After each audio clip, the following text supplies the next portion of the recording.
tal, televidentes amigos? ¿Cómo están? Muy buenas noches. Un placer estar junto a ustedes en su programa de análisis y opinión Enfoque. La crisis de Venezuela merece un tratamiento muy especial. Por ello les habíamos anunciado la segunda parte de este análisis de opinión, también con destacados conocedores del tema. Vamos a hablar del tema constitucional y de los derechos humanos. Le invitamos a que nos acompañe. Usted recordará que la semana pasada estuvimos dialogando sobre este tema y quedaron muchas interrogantes. La crisis de Venezuela y su repercusión en nuestro país con el drama humano y el éxodo de migrantes a la región merece, como lo decimos, un amplio análisis. Por ello, hoy les llevamos la segunda parte de este especial. Aún quedan muchas interrogantes. ¿Cuáles son los escenarios para la crisis política en Venezuela? ¿Cómo se avisora el futuro de esa nación? El estancamiento en el choque de poderes, el papel central que juega la Fuerza Armada venezolana. ¿Puede la crisis de Venezuela convertirse en un choque de potencias mundiales, como Estados Unidos y Rusia? Ya más de ello, la crisis humanitaria que se enfrenta con el imparable éxodo de venezolanos en Latinoamérica. ¿Cómo está aplicando Cancillería ecuatoriana la Ley de Movilidad Humana y la seguridad nacional? ¿Qué dice la Constitución? Y en Cuenca, ¿qué planes se desarrollan para afrontar esta cruda realidad? ¿Estamos preparados para seguir abriendo las puertas a la migración? ¿Qué políticas públicas se manejan? ¿Qué están haciendo los organismos de control y ayuda humanitaria a nivel mundial para sostener esta crisis? Son algunas de las dudas que aún quedan y que tanto usted, amable televidente, como nosotros nos preguntamos, mismas que hoy serán develadas por nuestros invitados especiales, y lo estaremos analizando a fondo junto al doctor Diego Monsalve Tamariz, doctor en jurisprudencia y también maestro universitario, profesor docente universitario en tema de Derecho Internacional. De igual manera nos estará acompañando Edgar Orellana, coordinador del Programa Municipal de Movilidad e Interculturalidad de la Casa del Migrante, y Luis Herrera, catedrático y antropólogo. Bienvenidos a su programa Enfoque, este programa de análisis y opinión.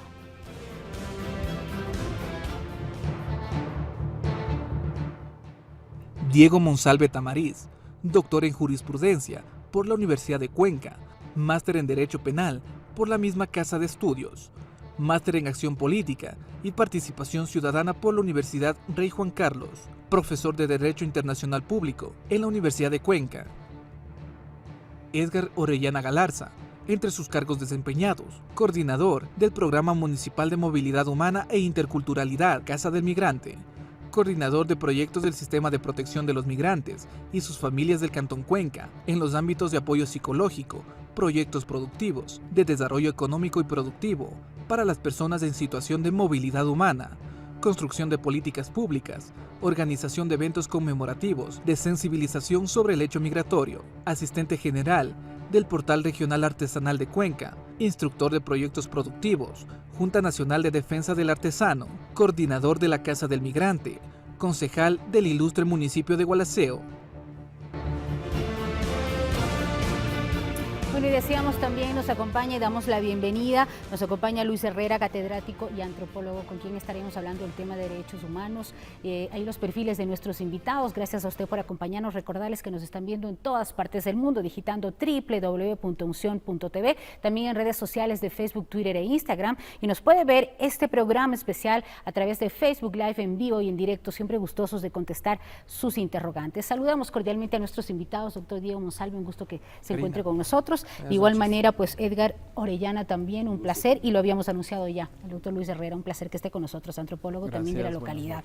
Y lo decíamos en la introducción, este es el segundo panel que tenemos para analizar el tema de la crisis de Venezuela, porque lo amerita. El tiempo en televisión es corto y una hora en realidad nos quedó debiendo muchos temas aún en carpeta, como los habíamos ya mencionado.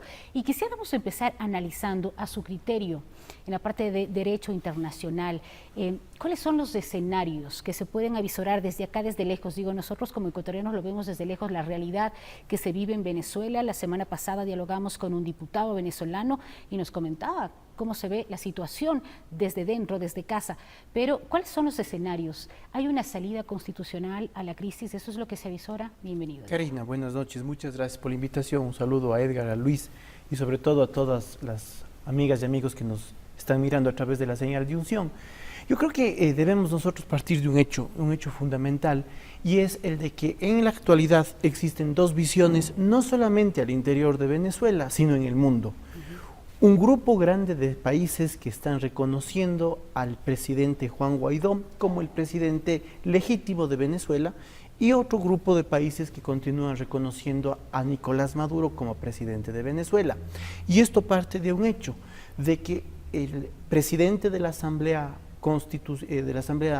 Legislativa de Venezuela, por haber sido la única institución elegida democráticamente, su interpretación es de que existe un vacío en la presidencia, o que existió un vacío en la presidencia por la forma de cómo se llevaron a cabo las elecciones en Venezuela, que no fueron precisamente unas elecciones abiertas, limpias, democráticas, y que por lo tanto le correspondía al presidente de la Asamblea asumir temporalmente la presidencia de la República para llamar a elecciones.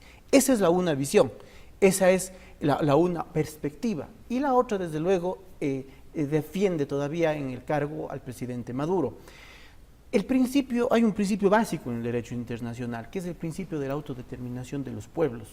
La comunidad internacional no es quien para interferir en lo que cada país en su derecho interno decida. Y obviamente la Constitución, siendo la norma jerárquica más importante, es la que define esos parámetros y que da todas esas guías y esas pautas.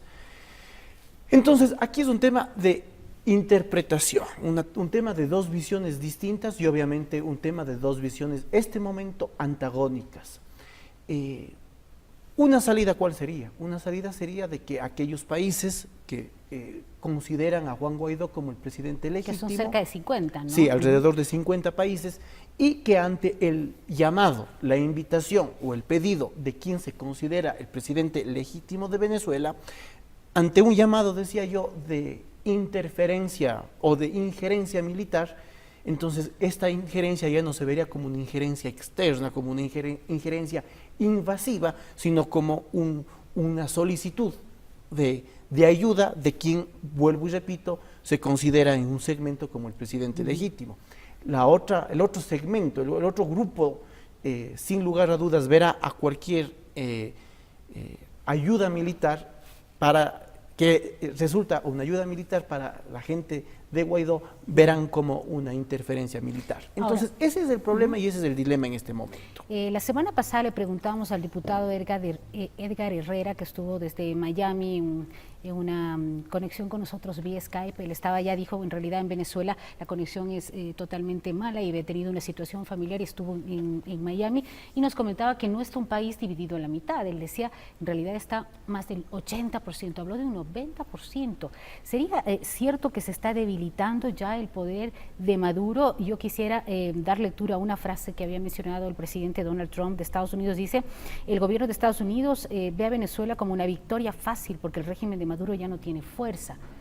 ¿Esto se podría estar presentando? Sí, yo creo que se puede estar presentando, e incluso el presidente Juan Guaidó ha anunciado días atrás, 2-3 días atrás, de que ha tenido contactos con delegados del gobierno de China, quienes le han dicho que una salida está cerca. Entonces, si es que consideramos que China y Rusia estaban en el grupo que no reconoce a Guaidó como el presidente de la República, sino únicamente como el presidente de la Asamblea, eso nos lleva a pensar de que probablemente la salida sí está cerca. Yo creo que además Estados Unidos no está buscando, no está queriendo una intervención militar. Mucho se le ha criticado históricamente de considerársele como el policía, como una especie de gran guardián de la democracia, y ellos obviamente en los últimos años han mostrado un cambio en su política exterior, y por eso vemos nosotros esa reticencia a una intervención militar. ¿Por qué existe un interés tan fuerte, tanto de Estados Unidos como de Rusia, en esta crisis de Venezuela, a su criterio? Bueno, a mi criterio, yo creo que hay dos elementos importantes, ¿no? Sin lugar a dudas, las reservas de petróleo de Venezuela son una de las reservas más abundantes del mundo, y eso obviamente significa recursos económicos, eso significa un tema monetario que desde luego a cualquier país llama la atención, sin lugar a dudas. Pero yo creo que en el caso de Estados Unidos, por la cercanía, al igual que nos pasa a nosotros como Ecuador, estamos viviendo de cerca la crisis humanitaria de todo este éxodo venezolano. Yo creo que no es de ninguna manera lejano a nuestra realidad, el de que salimos a una esquina en nuestras ciudades, sean grandes o pequeñas, en cualquier centro poblado del Ecuador, encontramos a grupos humanos de Venezuela que están realmente en una situación de mucha vulnerabilidad. Bueno, y precisamente más adelante les vamos a invitar a ver una nota, porque lo que dice el doctor Monsalve tiene toda la razón. En cada esquina, en cada calle, en cada semáforo tenemos a migrantes venezolanos que están vendiendo, que están realizando cualquier actividad para sacar adelante, pues dicen, a su familia, y ahí también hay que hablar de la cruda realidad de los niños y del tema de los derechos humanos. Por ello hemos querido conversar también con el antropólogo Luis Herrera. Y desde el punto de vista de los derechos humanos, antes de hablar ya del tema migratorio, la crisis en Venezuela, ¿qué es lo que dice la organización, la ONU ante esta situación? ¿Qué es lo que se está haciendo? ¿Qué es lo que se está manejando para de alguna manera abordar esta crisis humanitaria? Bueno, buenas noches. Buenas noches. Mire, la situación en Venezuela es muy compleja, ¿no? Hay una crisis económica innegable, ¿no? Que ha motivado un nivel de desesperación, ¿no?, de la gente ante pocas posibilidades de empleo y pocas posibilidades de desarrollo. En esa medida yo creo que lo más grave, y claro, la ONU ve también la cuestión de que la soberanía venezolana está atravesando también una situación difícil, ¿no? Bueno, algo se ha mencionado ya sobre el conflicto que puede haber entre dos grandes sectores. Evidentemente la mayoría se manifiesta en una postura contraria a el gobierno de Maduro, pero no hay una oposición unitaria. La oposición también está fraccionada, no hay una posición que pueda decir, bueno, todos contra Maduro, desde una sola perspectiva. Ahí hay división y por lo tanto tampoco hay un consenso claro. En Venezuela hay muchos sectores exchavistas y de oposición que tampoco están de acuerdo con Guaidó. Entonces la situación se vuelve muy complicada y en términos de derechos, obviamente, que la ONU puede llamar a una atención emergente a la solidaridad mundial para la dotación de alimentos, para la dotación de medicamentos, que incluso en esas partes se vuelve muy complicado realizar una atención. ¿Por qué? Porque empiezan a jugar intereses políticos en conflicto, ¿sí? Y no hay una claridad de ningún sector, en mi opinión, que dé vista a una perspectiva real de derechos y de autodeterminación. O sea, yo creo que aquí hay intervenciones que de una u otra forma están atentando el derecho soberano, ¿no?, de un lado y de otro a Venezuela. En términos de por qué la población está desplazada, evidentemente la situación económica es grave y también el nivel de confrontación política. Entonces la gente busca alternativas económicas y posibilidades de paz. Y ante eso, lo que más puede hacer es desplazarse.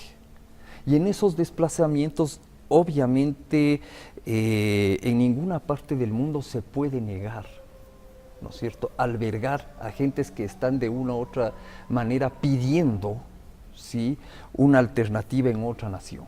Entonces, y evidentemente las Naciones Unidas, ¿no?, en los derechos humanos y desde posterior a la Segunda Guerra Mundial, ya tenía previsto el derecho que tienen poblaciones ante situaciones muy graves. Y claro, también la necesidad de que nosotros entendamos que el derecho no solo es nuestro, de que las posibilidades de convivir y compartir con personas que se han desplazado por A o B circunstancias. Nosotros hemos recibido población colombiana ante el conflicto que ahí se ha vivido y que se vive, y hemos recibido también a población venezolana. El problema está en el hecho de que, claro, ante circunstancias de crisis económica, que no solo es venezolana, o sea, la crisis es mundial, ¿no? Y nuestra situación tampoco es que es muy holgada, ¿no? No obstante, creo que hay la posibilidad de que podamos tener un respeto por el diferente. Y las diferencias culturales, las diferencias identitarias están marcados también en las políticas establecidas en las Naciones Unidas, ya desde la Segunda Guerra Mundial, Ellos tuvieron una asesoría de Klaus Lévi-Strauss, uno de los más grandes antropólogos que ha tenido la historia, y él ya habló de la necesidad de reconocer la diversidad cultural. Entonces, miren, ante esta situación, nosotros tenemos que entender que es una situación que sí se tiene que resolver de manera soberana, pero con mucha solidaridad, ¿sí?, internacional. Lo que menos conviene a Venezuela y a la región es una guerra. Y yo no estoy tan convencido, no descartaría, no le veo tampoco imposible. O sea, la situación es complicada, hay intereses ahí muy serios, la cuestión del petróleo es una, hay inversiones de Rusia también en el proceso, entonces no es tan fácil decir, o sea, nosotros las potencias se desentienden de la coyuntura, que puede llevar a de acentuarse el conflicto, puede llevar a un proceso de guerra. Y justamente mire, en términos militares, mire, si bien ha habido estos pequeños levantamientos, ¿no?, la liberación de Leopoldo López recientemente por unos cuantos oficiales, va demarcando que no necesariamente se está en un bueno, te lo vamos a poner por acá un ratito, que no necesariamente se está en un escenario de pacificidad, de paz, ¿no?, sino está en un escenario muy complicado que puede devenir en guerra. Tanto así, si nos metemos con fuerzas armadas, o sea, hay la posibilidad de que haya una confrontación muy seria, ¿sí?, y que termine eso degenerando en una guerra civil. Bueno, y vamos a analizarlo también porque hubo recientemente unas declaraciones de un diplomático embajador de Rusia sobre este tema, y pues es importante también conocer cuál es la situación en nuestro país. La semana pasada, mientras hacíamos este programa, se habló a relucir el tema de cómo se está manejando en la ciudad de Cuenca. Más adelante tenemos este reportaje y quisiéramos preguntarle también a Edgar, que está junto a nosotros, Edgar Orellana, que es pues coordinador de programa municipal de movilidad de la Casa del Migrante. ¿Qué es lo que se está haciendo? Nosotros hablamos de que cerca de 1.3 millones según los datos de Cancillería, y vale ahí pues comentarles que nos hemos querido comunicar con Cancillería, más bien lo hemos hecho a través de nuestro equipo de redacción y coordinación, y ha sido un poquito complejo. Hemos enviado las preguntas para saber datos exactos y tenemos lo que ya se difundió la semana pasada: 1.3 millones de venezolanos desplazados en nuestro país, de los cuales 250.000 se habrían quedado, estarían de manera permanente. Nosotros tenemos cifra, en este caso la Casa del Migrante, las autoridades cuentan con cifras para saber cuántos efectivamente están en la ciudad de Cuenca. ¿Cuáles son los datos con los que se cuentan, Edgar? Cordial y fraterno a los panelistas, así también a la ciudadanía que está viendo este programa. Realmente es un momento muy oportuno para conocer la realidad que vivimos en el tema de la diáspora venezolana. Si bien es cierto que el gobierno tampoco tiene cifras reales porque hay ingresos por sitios que no son oficiales, de alguna manera estos 220 o 250.000 es una referencia a nivel nacional. Aquí nosotros hacemos un trabajo articulado con algunas entidades o grupos de venezolanos que también están trabajando en el tema de apoyo, es decir, como corresponsabilidad social con la Casa del Migrante, apoyando. Se habla de un aproximado de entre 10 y 12.000 personas que están acá. Solo en la ciudad de Cuenca, porque el resto de cantones también. Exactamente, sí. Pero también nosotros tenemos indicadores, lo que hemos hecho durante el año 2018 en algunos temas. Nuestro trabajo va en 4 ejes fundamentales, que es el primero en trabajo social, que nos permite determinar las necesidades de la población, y enhorabuena pues el municipio de Cuenca, que es la entidad de nuestro paraguas, tiene en desarrollo social al menos 18 proyectos sociales. ¿Se han efectuado estos 18 proyectos o están como es una proyección que no, se va a hacer? Más bien es que el desarrollo social tiene los 18 ya tiene estos proyectos desde los desde los CDIs, pasando por la Casa de la Juventud, la Casa de la Mujer, etcétera, hasta inclusive adultos mayores, y hemos logrado insertar dependiendo de las necesidades, ¿no es cierto? Claro, también hemos hecho un trabajo muy de cerca para mitigar el tema de del duelo migratorio, con un trabajo psicológico, un trabajo también permanente que se hace pues en grupos o también de manera personal. Hemos hecho un trabajo asimismo para facilitar medios de vida en capacitaciones en ciclos cortos de 20 horas, 30 horas, para por lo menos que la población tenga un oficio, un conocimiento sobre hacer un producto o un servicio, ¿no es cierto? Y otro tema que estamos trabajando fuerte es que va como de la mano entre lo político, participativo, que es la reforma de la ordenanza, pero también al mismo tiempo la sensibilización sobre el tema de la movilidad humana, tanto en lo que se refiere a la xenofobia como también al bullying, que ha habido este momento un despertar, diríamos, en algunas entidades educativas. De esta cifra que usted manifiesta, que son cerca de 10.000 los que estarían dentro de la ciudad de Cuenca, según lo que ustedes tienen, esto es basado en un censo, y de estos 10.000, ¿cuáles están en realidad beneficiándose de los proyectos que usted menciona? Bueno, aquí nosotros tenemos un espacio que es una especie de medidor, que es el Infocentro. En este espacio se da la atención de 1 hora diaria a las personas de manera rotativa. Y tenemos un aproximado de entre 170 y 200 personas que están durante la semana. Eso nos da un indicador que están llegando como 800 personas a utilizar el servicio del Infocentro, pero también tenemos otros espacios de apoyo, mismo en tema de trabajo social.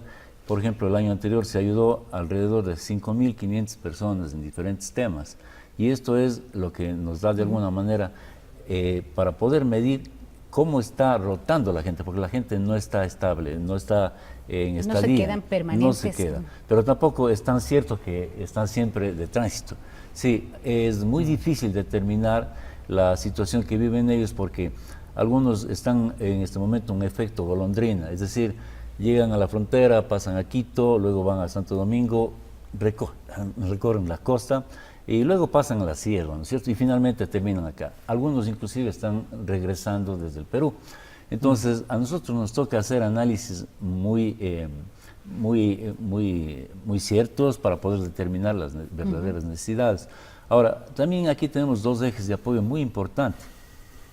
El municipio el año pasado hizo un convenio con la Posada San Francisco entre enero y diciembre, pero los recursos no nos abasteció, y tuvimos que ampliarnos haciendo un adendo a este convenio para poder complementar el servicio para brindar la ayuda. Hemos logrado dar atención a 296 personas entre el mes de junio y el mes de diciembre. Sin embargo, esto es por persona, pero algunas personas reciben 2, 3, 4, 5 o 7 días de apoyo, entonces estamos hablando ya de cupos, ¿no es cierto? Esto en suma, en ese periodo, sobrepasó los 3.200 cupos. Ahora, en el tema de alimentación, que es un trabajo muy articulado con el Club Rotario Tomebamba, con la Posada San Francisco, los voluntarios expat, y la Casa del Migrante tiene un trabajo muy especial de seleccionar o de calificar a las personas para que puedan ingresar. Fíjese que en la semana anterior diariamente estaban recibiendo ayuda entre 150 y 170 personas durante 4 días de la semana, martes a viernes. Se aspira, y el Club Rotario Tomebamba, bueno, que hay que agradecer y felicitar al mismo tiempo, ellos van a dar un apoyo para que sea la semana integral, es decir, desde el lunes hasta el viernes. Pero esto no queda aquí, porque nosotros como Casa del Migrante hemos hecho una especie de facilitar un convenio entre el Programa Mundial de Alimentos y la Posada San Francisco.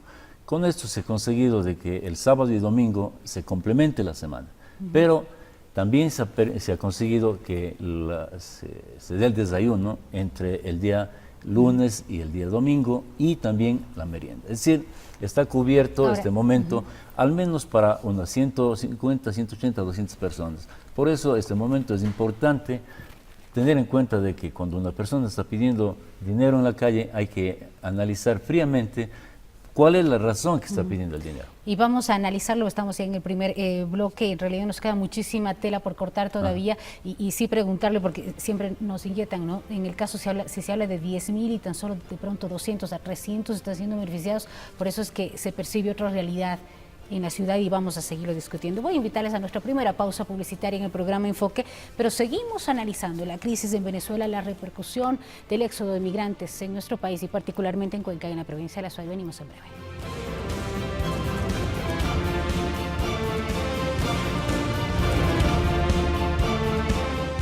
Ya volvemos con más de Enfoque.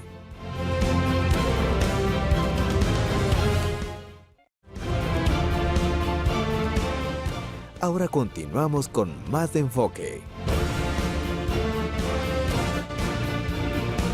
Estamos de regreso en su programa Enfoque, analizando la crisis de Venezuela, la repercusión de esta crisis en nuestro país, sobre todo con el tema migratorio. ¿Cuál es la salida que se le ve? Poníamos algunos escenarios por parte del doctor Diego Monsalve Tamariz, que nos acompaña, y uno de ellos pues decía lo que se puede manejar, y también pues nos comentaba el antropólogo que la situación, si es que llega a darse un enfrentamiento Rusia-Estados Unidos. Hoy precisamente en los medios de comunicación, según el diplomático embajador adjunto ruso Dmitry Polyansky, se lanzó una voz fuerte de advertencia, ¿sí? Se advierte que una intervención militar tendría consecuencias devastadoras para la región y para la seguridad mundial, es lo que habría dicho. Mientras tanto, Estados Unidos también dice estar siempre vigilante. En el caso de que se dé esto, en realidad sería una connotación, un choque muy fuerte entre estas dos naciones.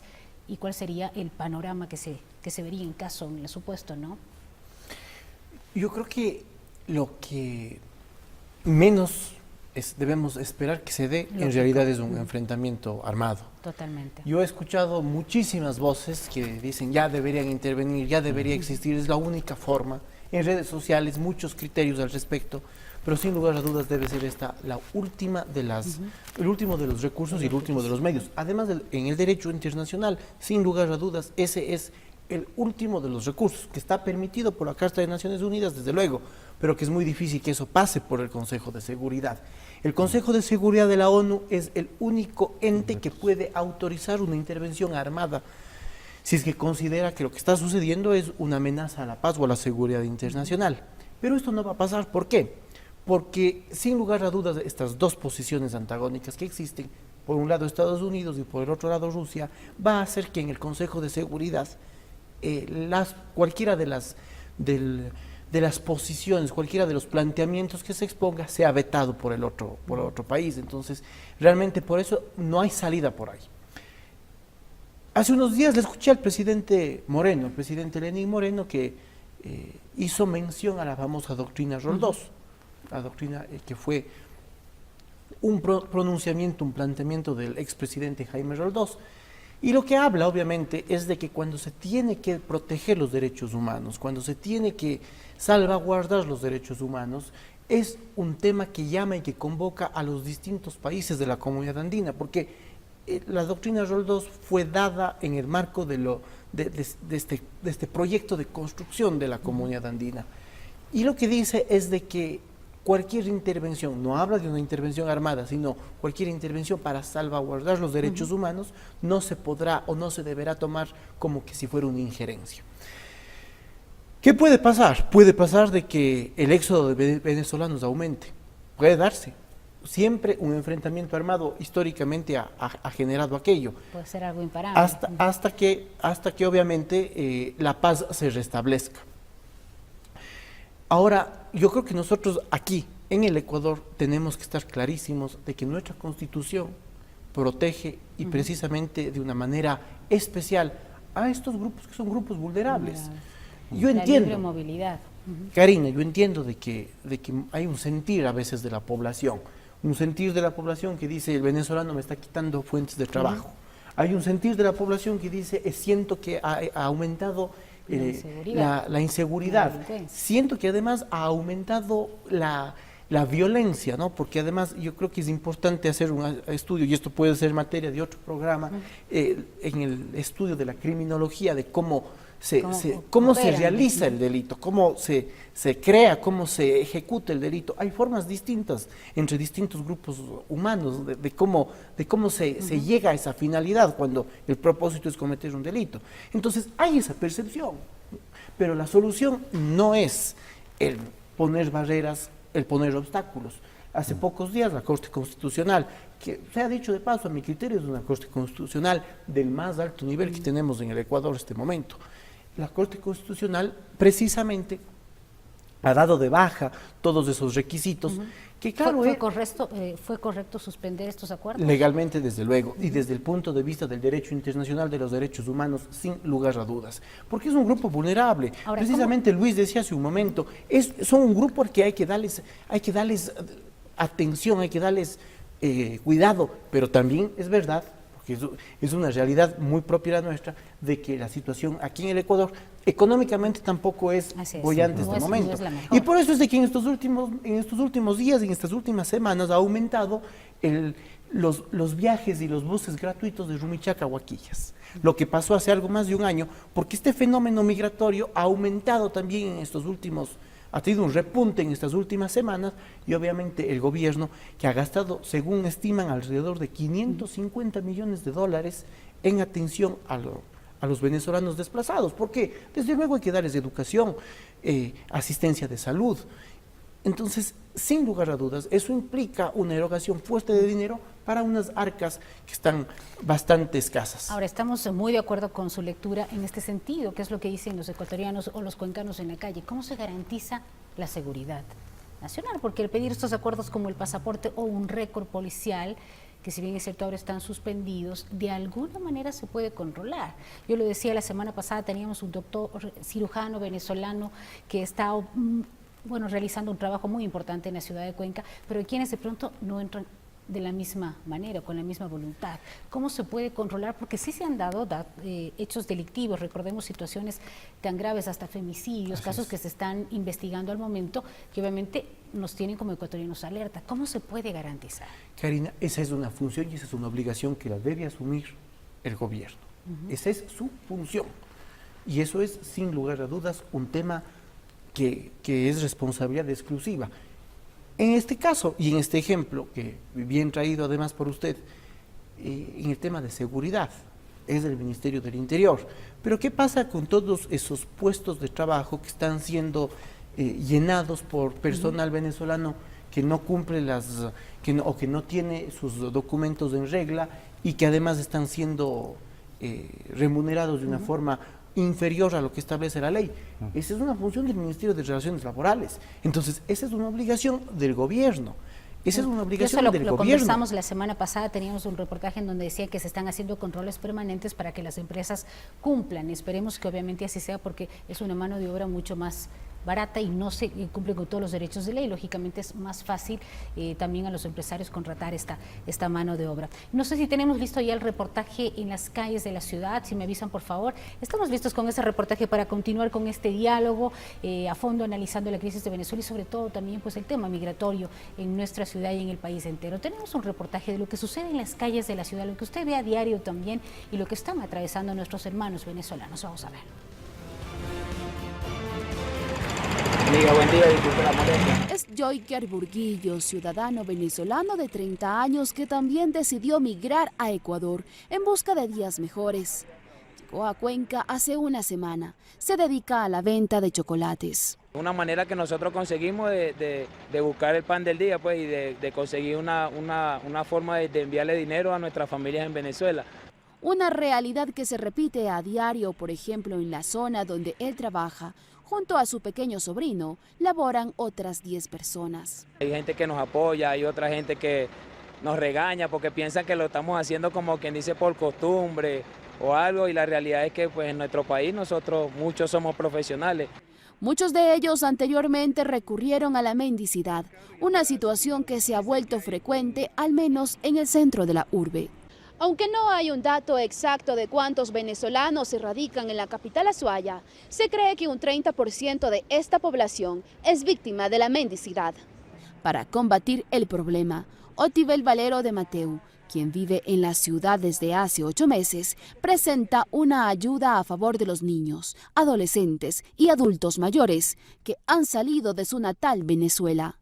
Bueno, estamos trabajando basados en proyectos que venimos realizando de acción social, actividades recreativas y formativas. Básicamente en eso consiste lo que es la actividad nuestra como fundación. El contacto es a través de redes sociales. Es la forma como esta mujer, junto a otro grupo de voluntarios, pretende apoyar a sus coterráneos. Nosotros tenemos en todas las páginas Twitter, ¿verdad? Haciendo Panas, en Instagram, ahí están también nuestros teléfonos. Cada día son más los venezolanos que arriban a Ecuador. Según la ONU, a fines de este año, casi 5,3 millones de habitantes abandonarán el país sudamericano, empujados por la crisis. Hay algo de cifras, esa es la realidad también, y vemos, ya se nos ha hecho escenas bastante comunes diariamente, sobre todo la situación con los niños. Yo sí quisiera ahí preguntarle a nuestro invitado especial, antropólogo que se encuentra con nosotros, Luis Herrera, en el caso de los derechos humanos, hemos hablado que la Constitución es clara con esta libre movilidad y lógicamente tiene los derechos al igual que todos los ecuatorianos, los derechos que tienen que ser respetados, pero también deberes. En este caso los niños están en una situación de vulnerabilidad, tarde, mañana y noche, bajo la lluvia, bajo un sol canicular, diariamente acompañado en muchos casos, digo yo también, son presas de la situación que se maneja a diario. ¿De qué manera ahí los derechos humanos están Mire, actuando? yo creo que nosotros a nivel del planeta como tal no estamos cultivando algo que ya civilizaciones antiguas propusieron, que se llama el cosmopolitanismo. O sea, ¿qué es el cosmopolitanismo? Aprender a convivir entre diferentes y desde esa convivencia generar el derecho. Eso es muy común ya, el cómo se ha tratado en la filosofía y en distintos campos, en la política, estas propuestas. Entonces eso nos lleva a un campo de educación muy serio.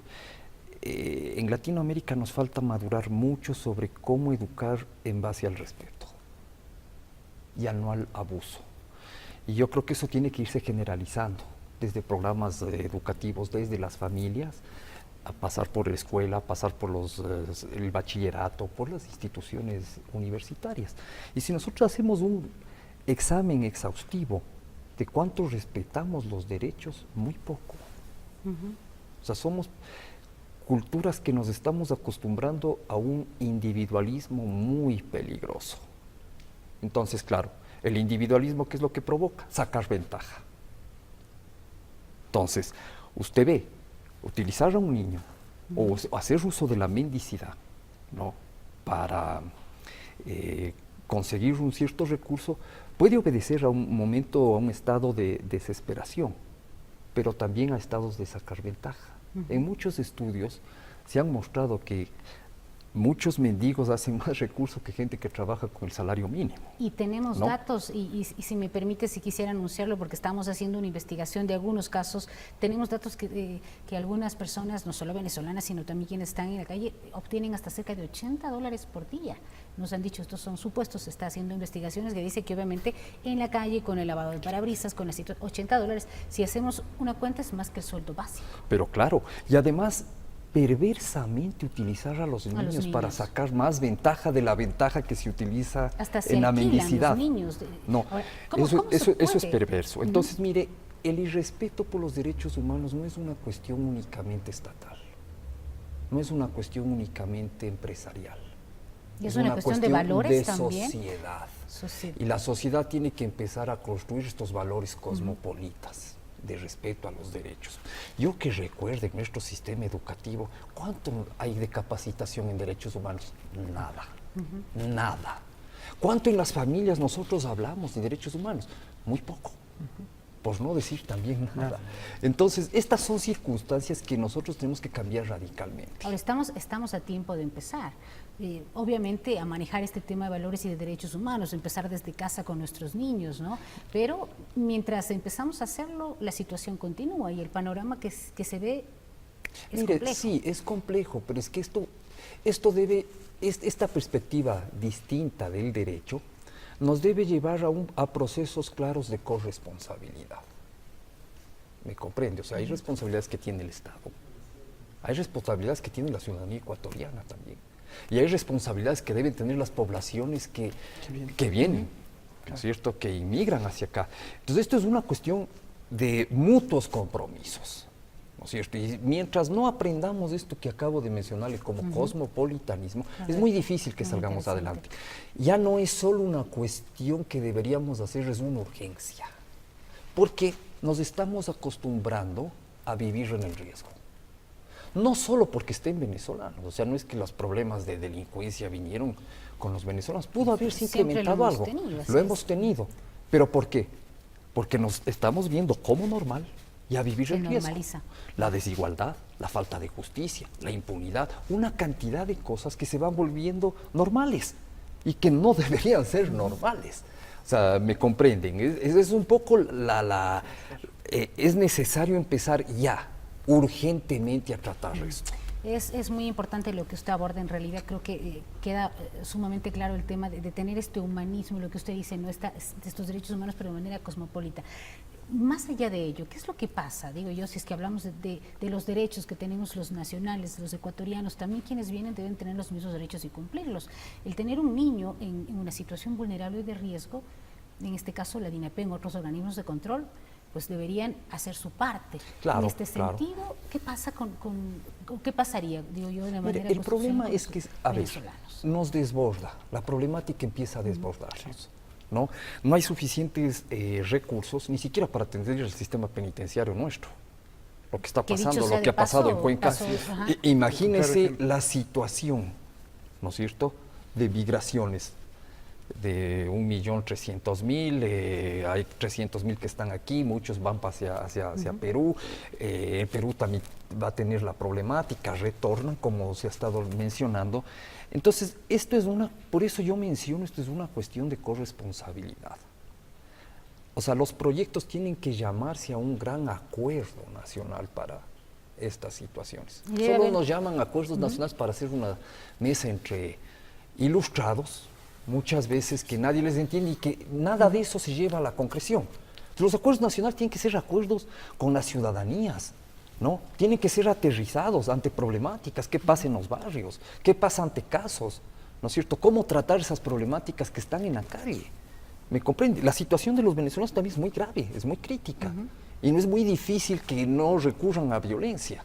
O sea, es una problemática que implica varias iniciativas. Entonces, los proyectos no pueden ser, a ver, vamos a atender solo salud, vamos a atender la cuestión de educación, vamos a atender la cuestión de la inseguridad, ¿no es cierto? Tiene que ser un complemento armado, ¿no es cierto? Proyectos que sean interdisciplinarios, multitemáticos, multipropósitos, como se ha hecho en muchos lados.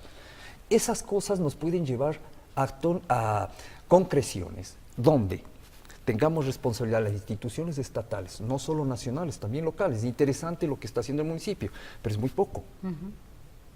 Es muy poco, o sea, la problemática nos desborda. ¿Qué estamos haciendo como sociedad? ¿Qué está haciendo la iglesia? ¿Qué están haciendo las organizaciones de derechos humanos? O sea, esto es un complemento de corresponsabilidades.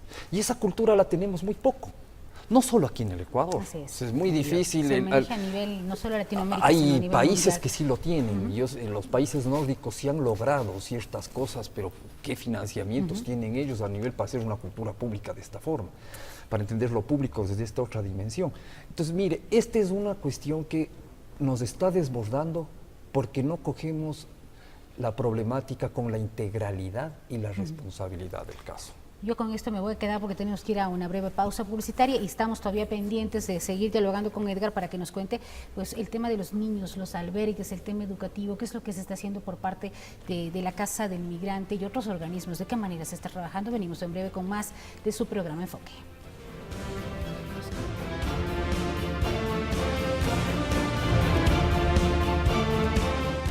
Ya volvemos con más de Enfoque.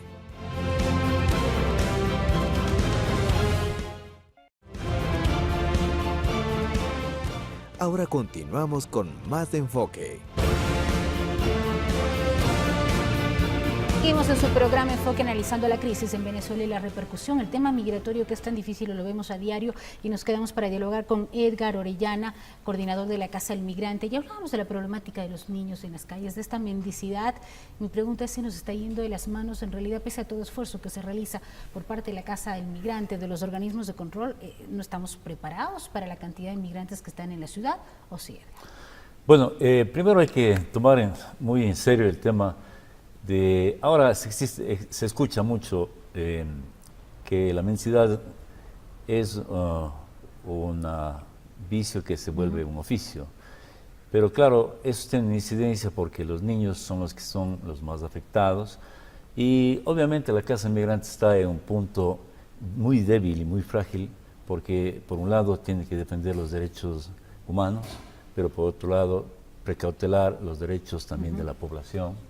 Y obviamente eso nos lleva a que pensemos en integralidad, es decir, que haya la participación de mayores entidades que inclusive tienen compromisos dentro de la misma Constitución. Acabamos de conocer que existe un convenio entre el Ministerio de Relaciones Exteriores, el Ministerio del Interior y el MIES para dar protección a la población en movilidad humana y especialmente a los niños. Sin embargo, recién la semana pasada se encuentra un documento en el cual se informa cómo actuar para la protección de los niños. Ahora, vamos a imaginar que se hagan los abordajes como lo estamos haciendo. Hay un proyecto de abordaje que lo estamos llevando a la práctica con el proyecto Vida. Consiste en 3 ejes fundamentales. Un eje es, a ver, la persona que es abordada, ¿cuál es su proyecto de vida? Si el proyecto de vida es continuar su viaje, entonces estamos actuando con un corredor humanitario, por lo menos hasta Huaquillas, hasta Loja, hasta Machala, e inclusive algunos hacia el norte. Y la segunda parte es que hay un programa justamente ya de hacer una campaña de sensibilización de no al dinero, de apoyar diferentes el nombre de la campaña, y finalmente si deciden quedarse, pues habíamos mencionado anteriormente dónde vamos a albergar y dónde estamos ayudando a los. En el caso de los niños, Edgar, ¿tienen albergues, centros educativos? ¿A dónde se los destina para que no estén con sus padres en la calle? A ver, los niños tienen los espacios en los CDIs entre 2 y 5 años. Lamentablemente el sistema educativo nacional es por quimestres. Entonces, resulta muy difícil que a finalizar este año, que estamos en el segundo trimestre, puedan ingresar. Sin embargo, ya estamos preparando para que puedan ingresar en el siguiente periodo. Ahora, para nosotros también es muy necesario facilitar la alimentación, la educación y la salud. Hemos hecho campañas con el apoyo de Acción Social, precisamente para atención a estos niños, y en el tema de la mendicidad se nos vuelve complejo porque aquí tiene que actuar también la DINAPEN, la Junta Nacional de los Derechos. De manera articulada, en caso de alguna denuncia, ustedes han conocido casos particulares en donde la DINAPEN tiene que actuar en estas situaciones de riesgo de los pequeños. En este caso, si no hay las denuncias, lamentablemente ellos no quieren actuar. Entonces es necesario de que se levante la información y que pueda actuar. Tuvimos un caso particular y así de forma rápida en las calles Bolívar y Hermano Miguel. Una familia estuvo con el colchón, con las sábanas, con algunas cosas ahí, y propusimos llevarles a la posada y se negaron completamente. Pedimos el apoyo de la DINAPEN, no llegó, pero llegó la Guardia Ciudadana, hizo el apoyo, las personas decidieron retirarse a la hora, aproximadamente a la hora, y fueron a parar igualmente en un hostal. Eso quiere decir que tienen dinero, pero que están buscando mayor comodidad para sacar dinero. Pero no queremos que se acabe el tiempo sin ir con las conclusiones. Doctor Diego Monsalve, en este sentido, ya hablamos del tema constitucional de la crisis, pero también de la parte humanitaria. ¿Cuál es la salida? ¿Qué es lo que le falta a nuestro país para en realidad estar preparados en esta situación migratoria que lamentablemente, tal como se ven las cosas y el escenario en Venezuela, no va a parar? Karina, yo creo que hay 2 cosas. La una, como bien ha dicho Luis hace un momento, yo creo que es formación en derechos humanos. 1. Y 2, sin lugar a dudas, recursos económicos. Si es que la situación económica del Ecuador fuera otra, sin lugar a dudas, sentiríamos o no sentiríamos el impacto de la crisis de este éxodo venezolano. Yo creo que es necesario, debemos entender que existe un marco jurídico que protege a un grupo vulnerable. A un grupo vulnerable que el día de hoy son venezolanos, pero que años atrás fuimos ecuatorianos. Así es, lo hemos mencionado. Históricamente los seres humanos, la humanidad ha sido migrante, se ha desplazado por todo el mundo.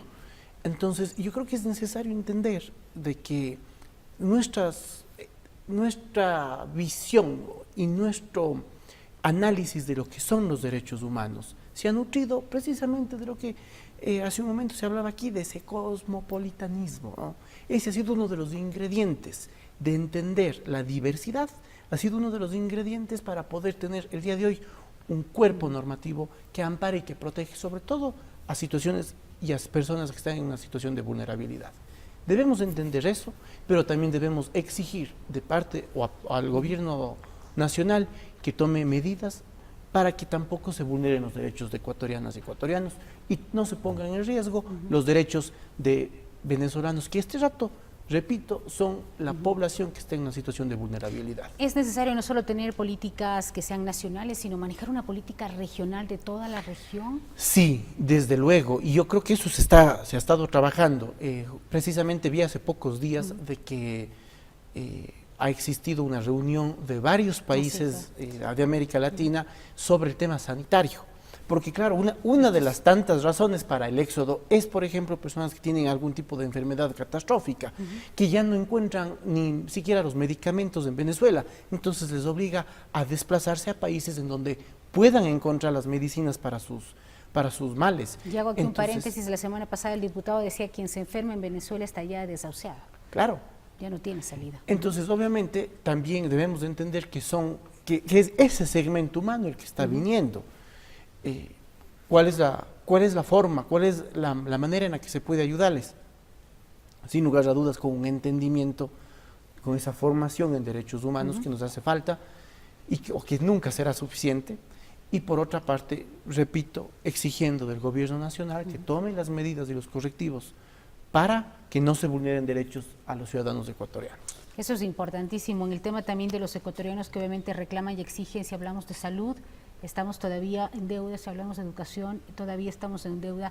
Luis, para finalizar sus conclusiones en este sentido, pues, ¿qué es lo que se debería hacer por parte, y ya lo mencionaba el doctor Diego, por parte del Estado? Nuestra Constitución tiene una palabra diferente a la de cosmopolitanismo y se llama interculturalidad, y en eso somos pioneros a nivel mundial. Ecuador y Bolivia desde hace, no ahora, desde la década de los 90. Es más, en Ecuador podemos tener desde el 40 un proceso en esta perspectiva, ¿no? Claro, desde las poblaciones indígenas, pero que ha ido expandiéndose hacia otros sectores. La interculturalidad es saber vivir con el diferente, pero vivir compartiendo.